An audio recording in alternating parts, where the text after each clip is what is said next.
Good morning, everyone, and welcome to our webinar, Culture Compasses, How Are You Adding Value? A few housekeeping notes. If you have any questions for our speakers, please utilize the Q&A or chat feature. We are recording this webinar and it will be available on our website and social media channels this afternoon. Now I would like to introduce our speakers. Nancy Cummings of Cummings Collaborative. As a strategy and leadership consultant, Nancy walks alongside small businesses and nonprofits when change becomes necessary. With decades of diverse executive experiences, Nancy is a dynamic visionary leader. She is a people-centric agent of change and loves to champion transformation in organizations. Nancy's unique blend of academic degrees and formal training positions her well to recognize and inspire cultures that promote core values and align companies for long-term success. Along with being a care partner for her father, Nancy loves outdoor adventures and exploring with Bailey, her adorable rescue dog. And Monte Drenner of MTC Counseling. Monte is a self-proclaimed military brat who grew up moving around the globe. He graduated from high school in Frankfurt, Germany, and attended the University of Florida on an Army ROTC scholarship. After 7 years as an Army intelligence officer, he entered the counseling field. Monte currently is a licensed mental health counselor and master certified addictions professional. For the past 30 years, Monte has helped individuals, couples, families, and organizations lead more productive lives by helping them obtain better mental and emotional health. Monte and his wife Sandy started MTC Counseling in 2007 based in Windermere, Florida. They love working together and seeing people change. Monte and Sandy have been married for 39 years and have 2 adult married daughters. Nancy and Monte. Thank you so much, Amanda. Thank you, Amanda. Yeah, of course. Okay. So good morning, everyone. Good morning, friends. And we want to thank you so much for joining us today. And we are so excited that you're here. And we're excited that you want to explore more about culture and how you can be a positive force. You know, we've all been through a lot the past year to year and a half.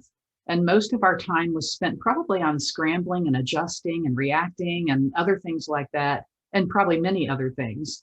And so with our time together today, we want you to focus on you. And we don't often get asked to do that. And so this morning, we need you to be your focus. And our topic today is culture compasses. How are you adding value? Or how are you adding value? Or how are you adding value? Or how are you adding value? Everything changes when our emphasis and focus changes too, doesn't it?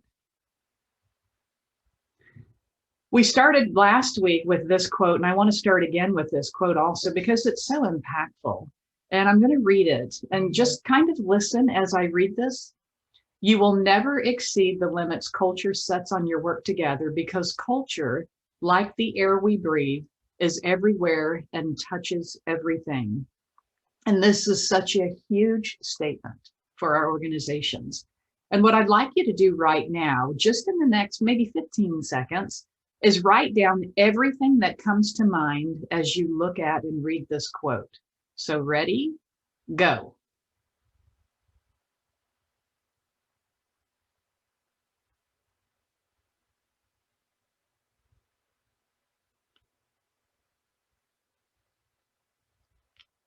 Anything and everything that comes to mind.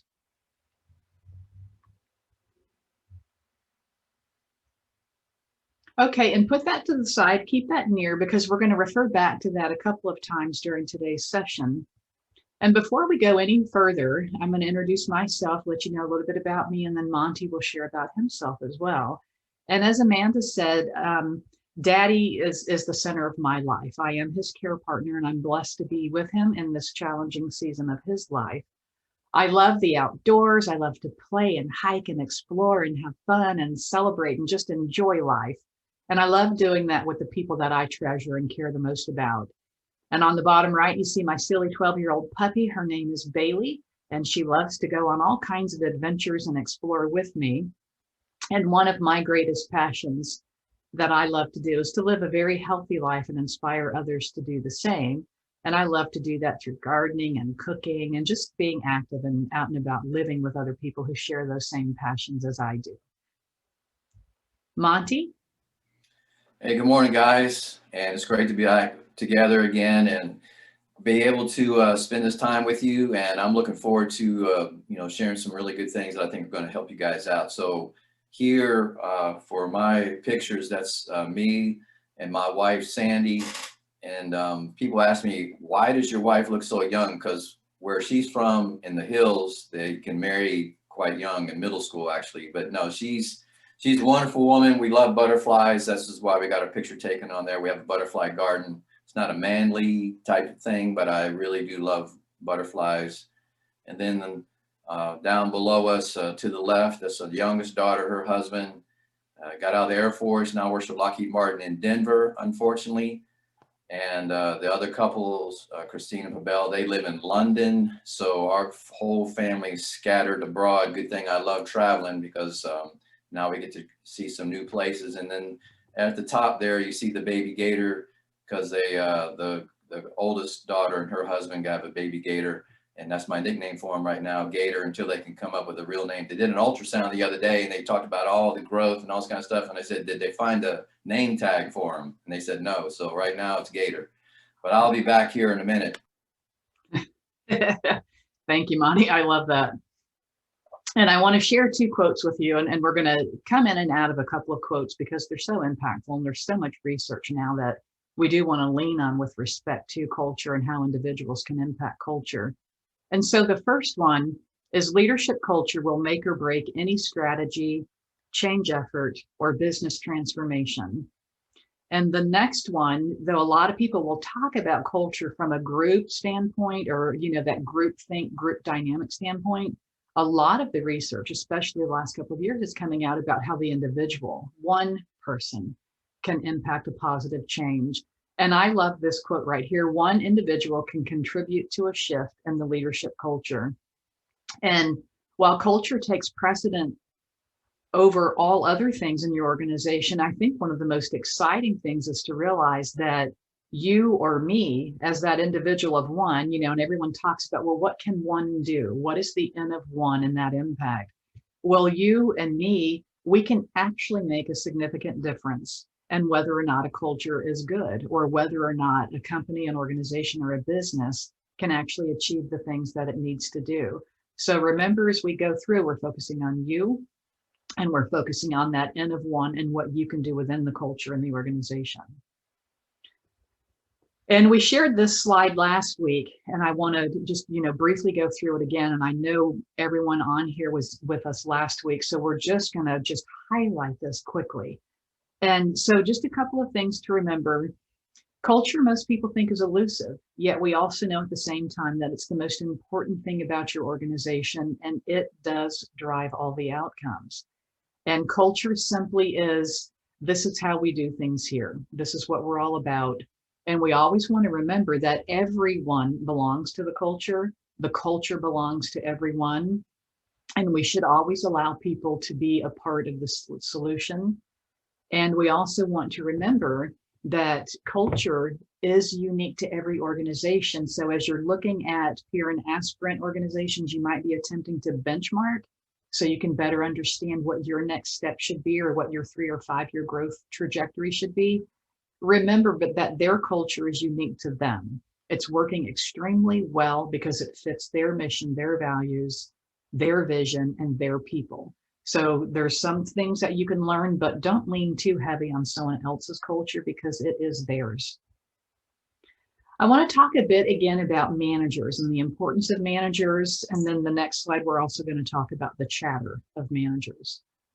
And so we know managers are the most important role in the organization from a culture perspective. They are the heart and the pulse. Managers drive all of the outcomes that occur in an organization. And we know that your culture lives or dies every day through your managers. And so because of that, you want to give your most thought, or your most pressing time and efforts, to your managers, because they do impact your employees. Your managers have more influence on your company's culture than any single entity in the organization. And their actions and words will determine and dictate your future. And this is interesting. I find this stat just always fascinating. Managers account for 70% of your employees' engagement, or not. So managers need to know your culture inside and out. You need to make sure that you're sharing your culture and that you understand it, and how your managers lead, interact, motivate, gather, and celebrate. All of that shapes your culture and how your employees will respond and show up. So knowing that your managers drive how or how well not your employees are engaged, it also lets you know that your employees are engaging on behalf of your organization. So you want to make sure that you understand culture and that your managers have a good handle on it. Excuse me. Let's talk next about managers chatter. And so improved conversational skills benefit the organization by creating a more robust, dynamic, and psychologically safe culture. When people feel connected, we know that they can trust the leadership. We know that they'll engage deeper, and they then become loyal fans. They become an extension of your brand. We also know the pervasive nature of conversation makes it perhaps the most powerful tool you have to affect organizational outcomes. Yet it has become one of the most underlooked resources that can help guide and focus the direction of your organization. Conversations help build a culture of higher purpose. And when people get to be a part of the conversation, they get to be invited to the table, and they get to help live out the plan that they've helped create. That always allows them to give more of themselves, and it helps them encourage other people on the team to do the same. And so what I'd like you to do right now is go back to the list of things that you wrote down when we first started, and I want you to circle all of those things that fall under the purview of a manager and your leadership team. So take a couple of seconds to look at that list, circle anything that falls under the purview of management or leadership.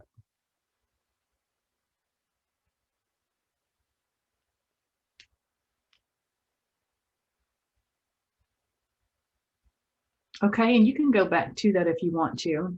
I want to share this quote with you. And Monte and I talk about this. This is just really interesting. To truly understand an organization's culture, just listen to the conversations. How people interact with one another, whether it's in the hallways, in the conference rooms, and one-on-one meetings, even informal chats in the break room or by the coffee maker, is the truest indicator of a company's culture. If we slow down enough to listen, we will know the true health of all of our organizations. And what we need to know is sitting right in front of us. This is an analogy I'm going to share with you, and this was really brought to my attention a little bit ago, and I think it's so cool. So conversation is like a computer. And you're like, okay, Nancy, help me with that one. So if you think about conversation being the operating system in your organization, you realize and recognize it's the single activity that connects everything your organization does, from operations to sales to marketing to strategy and so much more. All of your daily functions that allow these things to happen is mediated by conversations. And so if we stay with this analogy, if conversation is the operating system, then your key priorities like strategy, innovation, growth, inclusion, all of those are like individual apps that run on the operating system. And like a computer, the effectiveness and capacity of your priorities, your apps, is determined by the quality of your conversations, which is your operating system. And so the higher the quality, our operating system, the more attention we pay to that, the more we fine tune it, air quote, our conversations, the better your organization is going to run. Does that make sense to you? So if you picture that analogy and keep the computer image now in your mind, let's walk through the next couple of slides. Monte's going to step in now and share some really cool information with us. Monte? Well, all of these conversations that Nancy's talking about will not happen without effective communication. But let's even just pause here for a second and think about we as adults are talking about communication, which is something that we've done all of our life. All right. So, but think about that. How many of us go to classes on walking? We've been walking all of our lives, but we don't go to classes on walking. We don't go to classes on eating. We don't go to classes on all kinds of other things that we've done all our life. And so communication, it just shows you how powerful and how complicated it can be. And it's great that, we're having these conversations, because this is what culture is made out of, is the conversations, but communication is the building block for all that. So the definition, you can read that, what the definition is, but understand it's a process that we want communication to be instant. We want it just to be boom, send an email, and all of a sudden now we've communicated, but it's a process, and the thoughts and the feelings and the ideas. Now here's where it gets tricky, because we're more apt to communicate thoughts and ideas to somebody usually than we are emotions. And frankly, that's because there's guys involved. All right. So now I was raised in a military family. I was in the military, as you've heard, for several years. And if the military wanted you to have emotions, they would give them to you. All right. So I was an emotional dwarf really for many years of my life. And that's why I got into counseling in the first place. And then I realized, hey, I can change, so I can help other people change. But emotions are very difficult to communicate. And there's this thing called emotional intelligence. And if you have a low, it's called EQ, and you're dealing with somebody with a high EQ, that can really create a lot of problems too. But that last line there, it can take a lifetime to master. Okay, I've been at this communication thing for 63 years. And it never ceases to amaze me how much more there is to learn about how to communicate effectively. And so I can't tell you the pressure that I feel communicating about communication. All right. So I will give it my very best shot. So we have here, this is really pretty boring name, communication triangle. I actually call it Monte's world famous effective communication triangle. You may have heard of it. It's been on Oprah, it's been on the Today Show. None of that is true, but it just shows you. See, I love triangles. Triangles are very powerful because they show the connection between things. And so we're going to talk about talking, and we're going to talk about listening, but here's where we make the big mistake. See, I get phone calls all the time, like, hey, can you help me and my husband? Usually it's the wife that calls, with our communication. Now, it's not like she's from Russia and he's from the US and they don't speak English. That would be a real communication problem. These are two people speaking the same language all of their life, and yet there can be breakdowns in communication. So where we make a big mistake with this communication is that we think that the goal is agreeing, where the goal is understanding. And what happens if I'm talking and the other person who's listening isn't agreeing? Well, then now that creates conflict. Or if I'm listening to somebody who's talking and I disagree, well, that creates conflict. But so we have to understand from the very beginning, the goal is understanding, because once I understand with you, I still can disagree with you, but at least we understand each other at a greater level. So now let's talk about the talking. Now, here, like as Nancy talked about managers, okay, and this, if you are the boss, if you're a manager, you're a leader, this is the kind of content you want. You want somebody who's going to be clear and concise and concrete and coherent, and you want the bottom line. You just want to know what all you need to know in a short period of time. However, there are those people that they don't think clearly, so therefore they don't communicate clearly. All right. Have you ever talking to somebody with ADD? All right. Now, this is how the ADD mind works. It starts here, and then there's a tangent there, and then a tangent there, and a tangent there. I call it circle talking. All right. Because eventually they will get back to where they started, but it's so easy to get lost in the conversation. Okay. So I'm building all this because we're going to get to the listening part here and how to handle all this kind of stuff. And some people, they're not concise. You ask them, what time is it? Simple question. And they will tell you how to build a watch. All right. You just want a fill in the blank answer, and they give essay answers about stuff that you don't even care about.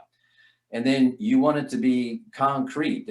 Some people, everything is maybe, everything is possibly, some things, I mean, things probably. You as a manager, you just want to know, is it yes, is it no? You just want the bottom line. Some people don't talk that way. And then you want it to be coherent. You want it to make sense. And sometimes emotions don't make sense. If they're trying to communicate how they feel and you are not a very feeling person, it's not going to make sense. But this is all these four things here make good quality. All of these points make good content. So now let's talk about more about the talking here. So it has to be respectful. So this is why all of these qualities are so important, because if you're in a conversation with somebody and you don't feel respected by them, that's going to affect the quality of the conversation. If you talk down to them, or you do something, you scowl at them or whatever, it's just, they're not going to feel respected, and that's going to affect their delivery. So, and tonality. Now this is what's tricky, is that some of us were raised in families where yelling was normal. Okay, that's just what we do. I talk to people all that. That's just what we do in our family. We yell at each other. Some people were raised in families where yelling never occurred. And so if you're a yeller, somebody will say, well, why are you yelling at me? They're going to go, hey, I'm not yelling. You haven't seen yelling. But that's how they feel. And that's going to affect the delivery. And that's going to affect the whole quality of the conversation. Body language. All right. So there's 1,000 things we can do body language that can help. But, if we're rolling our eyes, or we're not making eye contact, or we got a smirk on our face or whatever, we're not, the communication is not going to go very well. And know your audience. Okay. So when you're talking, you got to know who you're talking to. And see, some people, like I said, those verbose people that they create big stories for small things. If they're coming to present something, they got to know their audience. They got to know that the boss is about the bottom line, and he just wants to know what's happening right now. And then, of course, timing. Sometimes we want an answer right now, and the timing is really, really bad. And so now we've got a little YouTube video that's going to demonstrate some of these things for us here.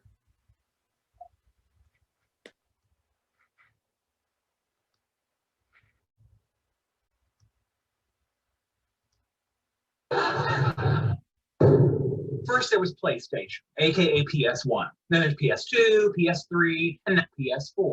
And that makes sense. You'd think after Xbox, there'd be Xbox 2. But no. Next came Xbox 360. And now, after 360, comes Xbox One. Why one? Maybe that's how many seconds of thought they put into naming it.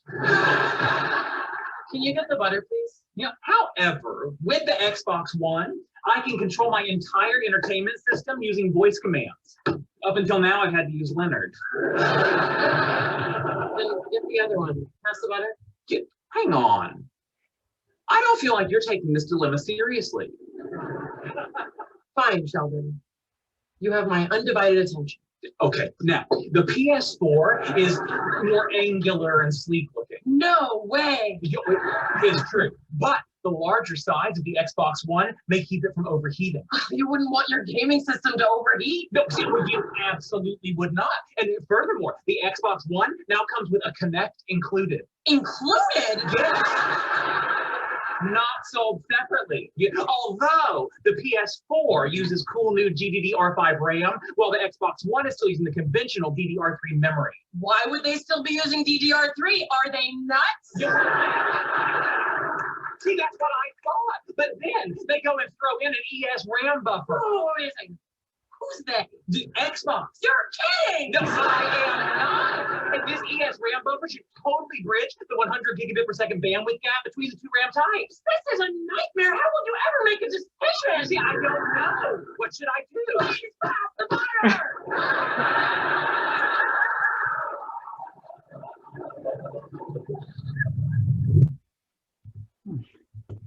Okay, just a little visual there about some of the things that we've already talked about, some of the things that we're about to talk about. I love that show.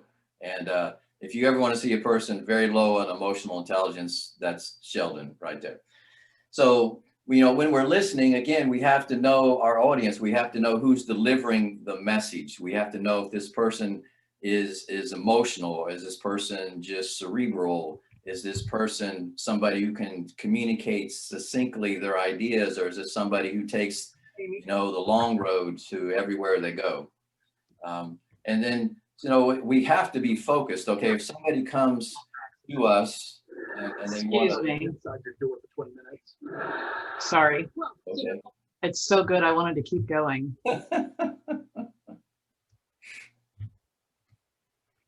Sorry, Monte. That's all right.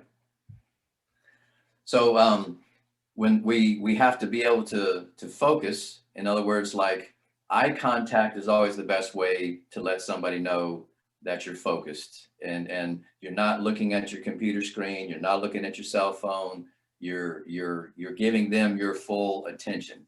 So you could tell, like when that conversation that Sheldon's having, okay, so when Amy, she folds up her napkin and she looks straight at him. She says, "You have my full attention." That's always a good sign that you have somebody's full attention. Non-judgmental. See, we don't even have to let somebody know that we think their idea is dumb. Okay, and that's what happens sometimes. Okay, so we're talking about changing culture, and that happens through conversations, but the communication has to be going well. And so you may be thinking this is like the dumbest idea on the planet ever, and now, if you say that, then now you've shut them down. But if you will say something like, I've never considered that.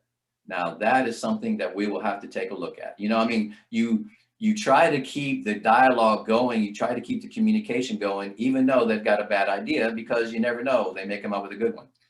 Don't interrupt. I mean, there's just those people, they just want the bottom line. And if I don't understand that this person that's trying to communicate, they might be anxious, they might be upset about something, and if you interrupt them, then you're really going to throw them off track. But Monte, I'm just kidding.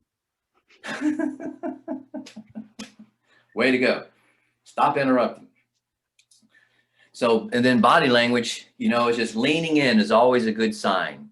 When you lean in and you nod this way, if you nod that way, that's bad. But, just things like that lets them know that you are engaged, that you are interested in what they're sharing. And hopefully you don't do all the things that they did in the video there. I mean, she really baited them pretty bad. But anyway, so body language does help. And then the best way, remember the goal is understanding.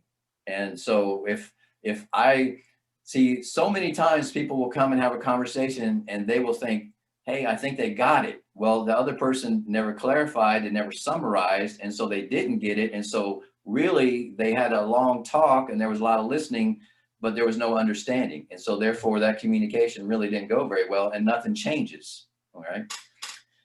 So now here the last couple of minutes we want to spend, this last, I call it the dirty dozen because actually I got one more slide after this, but so patience. Now, here, patience, when you think about the word patient, we think, you give somebody a minute or two to do whatever they got to do. The Greeks actually have the concept of patience. It's called long suffering, So if you can think about that, if you just, suffering long through this conversation sometimes helps. Asking questions always helps, because that means you are interested in what they are saying. And now this is where a lot of us get in trouble, is validate their emotions. See, because the worst thing that we can do with somebody is tell them how to feel or how not to feel. All right. You'll never win somebody over in a conversation. I've never had a conversation where I've seen this happen, and the other person says, thank you for not telling me to be upset with this upsetting situation. I mean, it just doesn't happen. They get more upset that you're telling them not to be upset. So if you validate their emotions, like in that little clip, Amy validated how hard of a decision this must have been for Sheldon to make. Well, we validate when somebody feels validated, they feel heard. And then that is something that you always want them to feel is heard and understood. And this is how most guys don't know how to do this. All right. I had to learn how to do it. And women are really good at this. Validate. Wow, that must have been very difficult for you. That must have been very challenging. That would make me angry as well. I mean, you validate whatever they're feeling. And then verbal affirmations always help. Like, wow, thank you for bringing that to our attention. You must have worked really hard on this. I can't believe how difficult this task must have been for you. I mean, all of these things, we think they're little, but it's the little things that really make a big difference.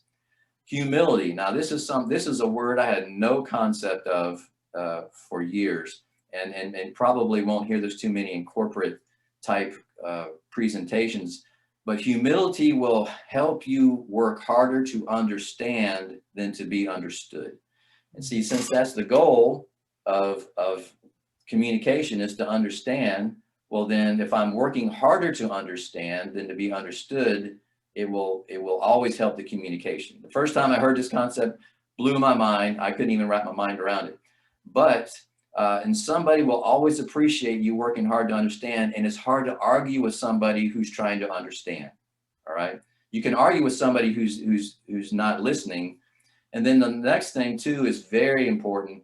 Beware of your emotional state and manage your emotions. Okay, because so many times we can go into difficult conversations knowing we're upset about something from maybe earlier in the day. We bring those feelings in with us, and now we're trying to listen to somebody, and we get impatient, we don't ask questions, and we don't validate, and all of that stuff just combines, and then anger can come out, and now we've made the problem worse. So what happens in many corporations, they're trying to change a problem in the culture, but the bigger problem is how they're addressing the problem. And that's why we have classes like this on communication. All right, so last couple minutes here. I call these critters because when you see them around, you want to call the exterminator, right? We've already talked about communication, and there's just a lot of bad habits that corporations can have. And so, Nancy, how much time do I have left? I've lost track here. You're good. You have about 5 to 7 more minutes if you choose. Oh, okay. All right. Well, I can slow down a little bit. I did lose track. I want to make sure that you had time to finish your part. So, thank you. There's just bad habits that corporations can get into, that culture, people late to meetings, people interrupting other people presenting ideas, people talking bad about other people, gossip, they're just unprofessional attitudes. There's just so many bad habits that people can get into, and if we can't address them through conversation and communication, well, then they will never change. Poor boundaries. I mean, and this is just our culture as a society is just overwhelmed by poor boundaries. I mean, people are expected to, answer phone calls and emails on their days off and holidays and the day their child was born or whatever other, there's just so unrealistic expectations and the poor boundaries that we can have. And so really it's up to the individual to set those boundaries, but the culture, we may feel pressure from the culture that, no, I've got to be on 24/7. And that just creates a lot of anxiety, a lot of stress, and keeps me in business, but I like to see people do well, healthy. Lack of leadership, where there's no leadership, the people perish. I mean, there's just people, there's a reason, in the Bible that God calls us sheep, okay, is because we're just dumb animals, all right? We just, we need somebody to shepherd us. We need somebody to guide us and direct us. And it's not a very flattering thing, but it's really actually very accurate. Unethical, unfair practices, just, it's the unethical ones are really the ones that, can get you in trouble, but unfair, showing favorites to people, not giving everybody the credit that they're due, all of these things, they create disturbances for people, and it makes all the communication more difficult. Unclear values. In other words, this is what Nancy did such a great job of last time, just really showing how important it is to have clear values. And this is, this is why we call it, the compass, because if you don't know what direction you're going, you don't know where you're going to end up. But this is where the values go. And then hypocrisy is when we say one thing and we do another. All right. Hey, we say we respect people, but we treat them disrespectfully. We say we value you, but we don't do anything for you.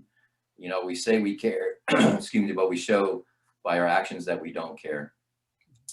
And then a lack of appreciation. Everybody wants to be appreciated somehow, some way. And not everybody feels appreciated the same way. And so you have to find out which way that these specific individuals feel appreciated. So we think, well, I'll put so-and-so up in front of everybody and we'll say all these great things about them. That person may be terrified of crowds. That person may hate attention. Something might be for them just to come into their office and as the boss, just share with them how much they bring value to the company. That would make their whole day rather than put them out in front of all these people.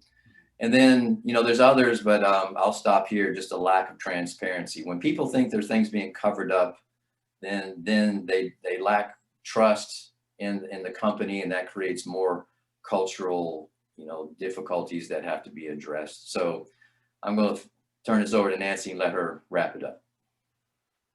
Thank you, Monte. And I appreciate you sharing the way that you did on communication and talking and active listening and even on critters. And, those are things that we need to be so mindful of. And what I want to do is just pull some of this together into action steps. So we need to understand what those 4 areas are so that we know what to do about all of it. And so I want to give you 4 tips about, and this is research-based, which is cool. And it's also pulling in everything that Monte just said. So what is it that great listeners do? One of the first things that great listeners do is periodically ask questions that challenge assumptions in a gentle way. And so from what you just heard Monte talk about, the caveat there is in a gentle way. And great listeners' questions are constructive. They promote discovery and insight. And when you're engaged with someone who is a great listener, it's always seen as a 2-way dialogue. So the first thing is periodically ask questions that challenge in a gentle way. The second thing I would suggest, pulling all of the stuff that Monte shared together, is when you're engaged in a conversation, build a person's self-esteem. And great listeners can do that. Great listeners also allow the other person to feel supported and confident because of the conversation. And in that type of a conversation, what we know is that there's a sense of feeling like you're in a very safe space, that a safe environment was fostered through someone who was a great listener. The third thing that you can do is to engage in a cooperative conversation. And in a cooperative conversation with someone who's a great listener, feedback flows very smoothly back and forth. It goes in both directions. And there's a focus on trying to help, not simply listening to compete or listening to win or listening to have the next word. So part of that being a great listener is being able to engage in a cooperative 2-way dialogue. The fourth thing is make suggestions that open up alternative paths for both of you to consider, and share these suggestions in a way that provide value. And that's the key part to being a great listener, is that regardless of what the topic is, when you're in a conversation as a great listener, you always provide value. Now, this is a really, really cool quote. What I have up there right now is the front part of it. Great listeners are like trampolines.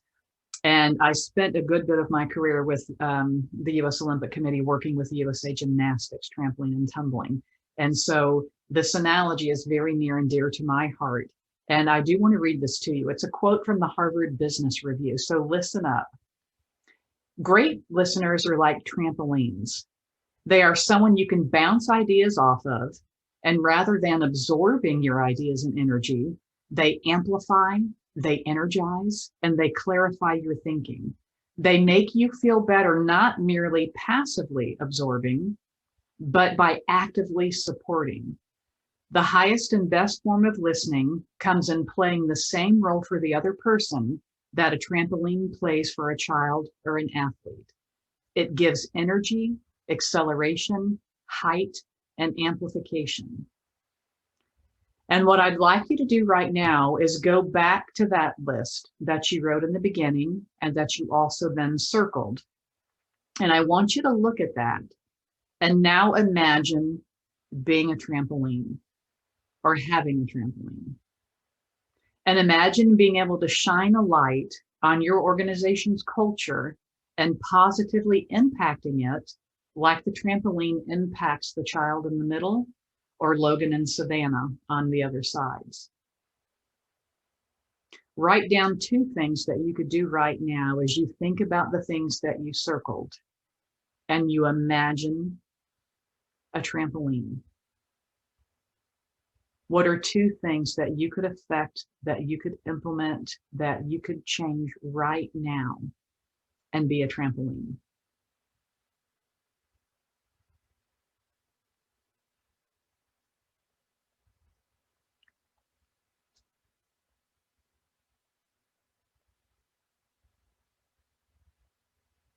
And then you can always reach out to Amanda or myself and Monte if you have questions, ideas, you want strategies on things like that. So please feel free to reach out. I do want to wrap us up with some of the takeaways from what Monte and I shared today. The truest indicator of your organization's health and culture are the conversations. And remember, the conversation is the operating system in an organization, and everything else is the app that runs on the operating system. Monte shared very well that communication involves talking, listening, and understanding. And we want you to be mindful as we part today of those culture critters that are kind of running around that you might want to, as Monte said, exterminate. And I also want you to not just think about them, but what are the things that you can do and how can you have conversations to turn the culture critters into maybe culture positives? Maybe instead of culture critters, they become culture creatures, which can be a great thing. And then the last thing I really want you to focus on is how you and your organization can be the trampoline. You can be the trampoline in the organization. You can be the one who shines the light. And within your community, your organization can be the trampoline. And your organization can be one that shines the light. So I'd love for you to think about that. Does anyone have any questions right now? Amanda, are there any questions? We don't have any in the chat yet. If anyone does have questions, feel free to put it in the chat or in the Q&A section down below. But I do have a question that maybe either one of you could answer. Right now, obviously, the past year and a half, we've been doing a lot of our communicating like this over Zoom, and I feel like that kind of adds a little bit of a barrier when it comes to, nonverbal cues and things like that. What tips and suggestions do you have for being a better communicator or a more active listener when you are doing this through Zoom? Actually, I think that's all you. harder, to do it like this because you can't, like in these situations like this, I can't get an energy like Amanda. If you and I were in an office, I could sense, maybe you were anxious. I could sense, you were excited or whatever.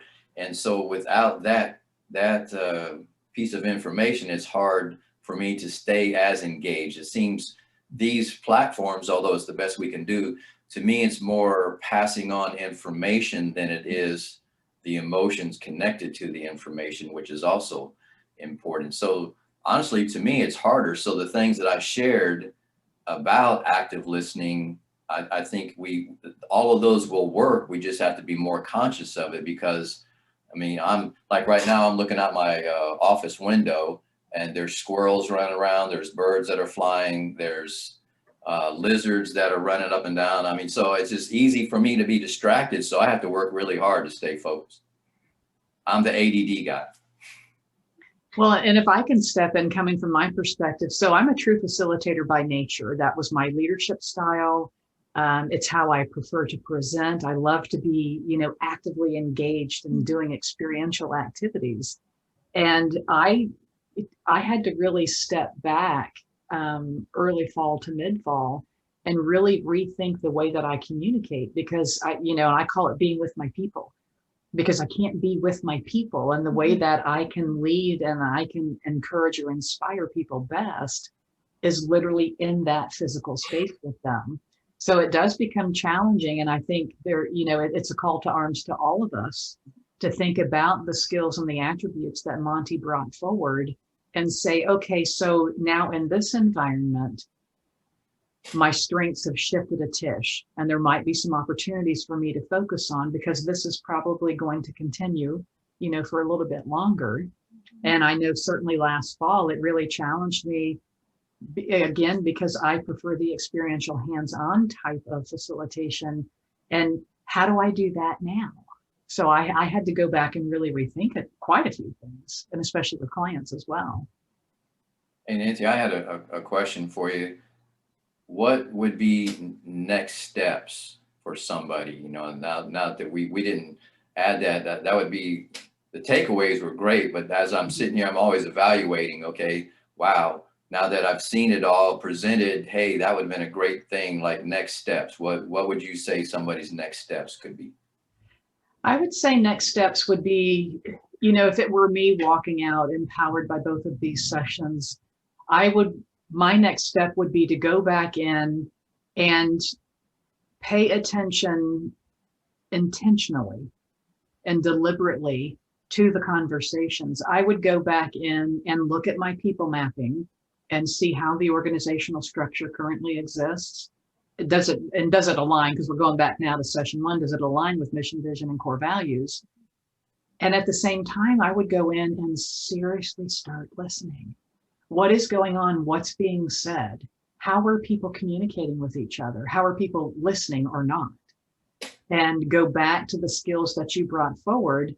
And after I went in and listened to the conversations for a couple of days, and we need to be mindful that you can never walk into one moment in time and expect that to actually project and be an average, or a true indicator of what's going on. But to be able to observe and listen in on those conversations for a bit, and then honestly analyze them. There's going to be a bit of reality and truth that people will have to be able to handle and accept and be able to absorb, and then sit back and attempt to reflect on, all right, based on this, based on what I'm hearing actually occurring, and based on my people mapping, what are the changes that need to occur? If they want to reach out to you for individual conversations, I think that would be appropriate. If they want to reach out to me from an organizational perspective, I think that would be appropriate. But to be able to go in and really from the heart, the mind, and the gut, listen to those conversations and take it in honestly. And with the humility that you said, that's going to be a next step leader. And that will be an opportunity that will take any and all organizations to the next step. I think it's a great answer. I think everything you just shared there is super practical, but also it takes courage to do. It really does. And I think that's because we've been talking about changing culture.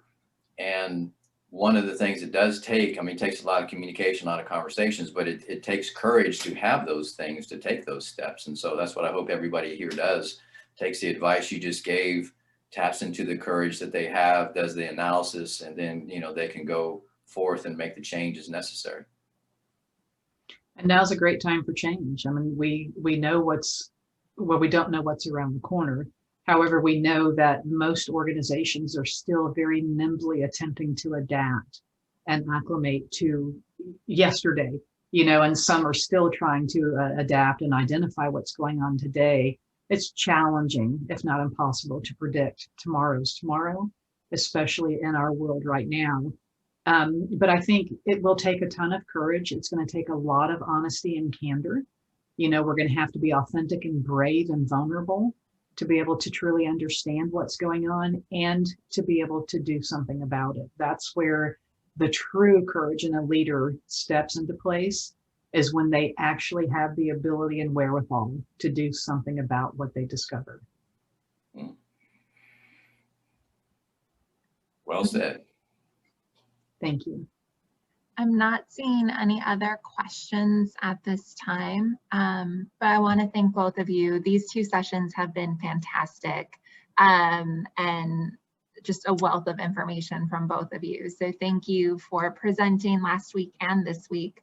As I mentioned earlier, this will be available on our website as well as on our social media channels, and it'll be in our newsletter. So if anybody has any questions, feel free to reach out to any of us, and stay dry today and have a great day.